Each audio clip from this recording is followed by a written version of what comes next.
Well, I know one gnome over in Buffalo that's not gonna like this video. This stupid fucking justice, all fucking righteous fucking 343 is doing this shit.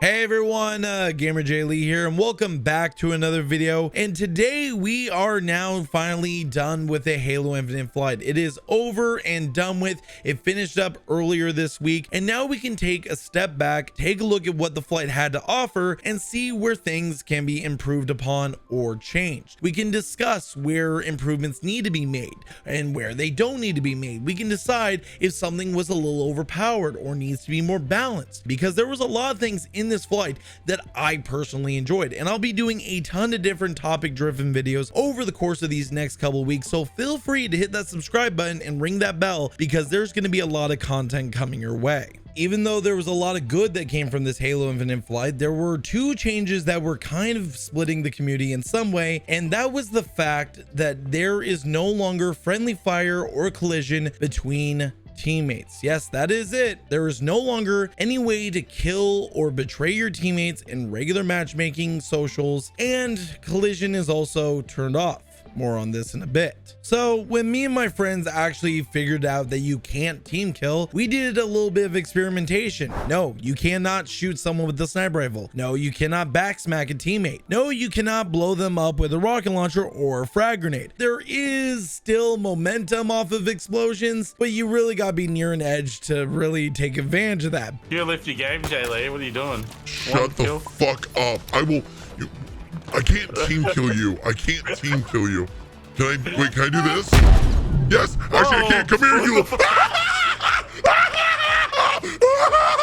Fuck you! Fuck you! But there is no friendly fire, and me personally, I like it. Now, I'm not for this because I'm offended or triggered by trolls and people like that, but more so from a gameplay aspect. What is the point of having in socials team killing? So someone can team kill you for the Warthog because someone could team kill you for the rocket launcher or the sniper rifle? What's the point in having it? Because it just ruins the gameplay experience. How many times in the past 2 years alone on the MCC have you been team killed by someone over a power weapon or by accident? You know, how many times has that happened to you? And it just ruins your experience, because the whole time after that, if they kill you over the power weapon, you're like, I'm just gonna avoid that guy. I'll wait until it respawns again and I'll get it the second time. And then you're just kind of eyeing the area, hoping to God he doesn't spot you picking up the rocket launcher, because then he'll team kill you again. And then you boot the guy. Let's say it actually gives you the option to boot the guy. Guess what? You're already halfway through the match and you've wasted half of it avoiding some other player when you could have been enjoying the game. It doesn't need to be in the game. And there's a majority of other FPS titles that have gotten rid of friendly fire unless it's some kind of special mode like SWAT or Team Hardcore. Now, I did have another thought on this whole friendly fire thing. Maybe, just maybe, have it enabled during competitive or ranked matches, just because of high risk, you know, competitive things do happen and you have to be careful and it's very skill based. Maybe, but I have a feeling that would probably advise people to go into those modes just to team kill and troll and so on and so forth, and would basically approve of the bad manner kind of scenario. So maybe that's not the best idea. Now, one thing that they did have during this flight that I think they need to go back on is the fact that they turned player collision off. Now, I heard two different stories about this. Either A, it was a new feature, or B, that it was a bug that they were dealing with. I couldn't get a clear answer, and by the time the flight was over, the known problems page was down and gone with, and no one could give me a clear answer. I asked many different people, but if this is the case, they need to fix it or turn it back on, because honestly, I think it's not that big of an issue, and I think that there's more benefits than cons whenever it comes to player collision. And I know what a lot of you are going to say. You're complaining about friendly fire, but you're not going to complain about body blocking? No, because I don't find body blocking to be nearly as much of an issue as friendly fire in the Halo games. Body blocking is easily avoidable or counterable, where friendly fire is something that happens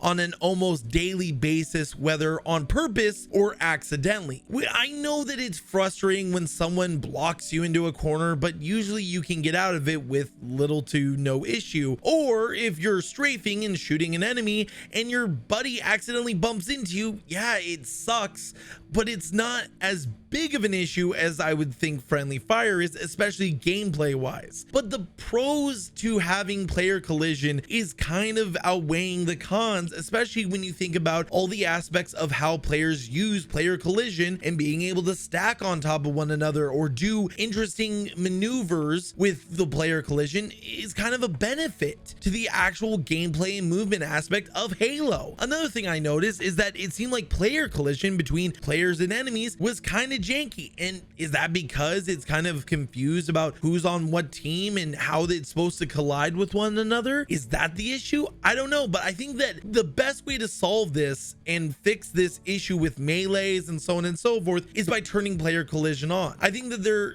is good aspects of what they were trying to do, and I think they had the most sincere idea behind it to basically try and reduce trolling or griefing at this point with Halo. But at the same time, you got to pick and choose your battles, and this is one where I think going back to the way it was is probably the best way to go. Like I said, I think that 343 had good intentions with these changes to basically get rid of griefing. One of the changes I actually like, getting rid of friendly fire, and I know there's gonna be a lot of people out there that are gonna disagree with me and say you're trying to be too soft, you're being a snowflake. No, it just ruins the gameplay. It ruins the fun of Halo, and at the end of the day, that should be the focus of playing a video game, is having fun. What kind of fun is it if some asshole is killing you over power weapons or vehicles? And over the past 2 years that MCC has been on PC, it's been one of those things that I've noticed happening more and more, and there's a lot of matches that get ruined for me. So I'm totally fine with that being disabled and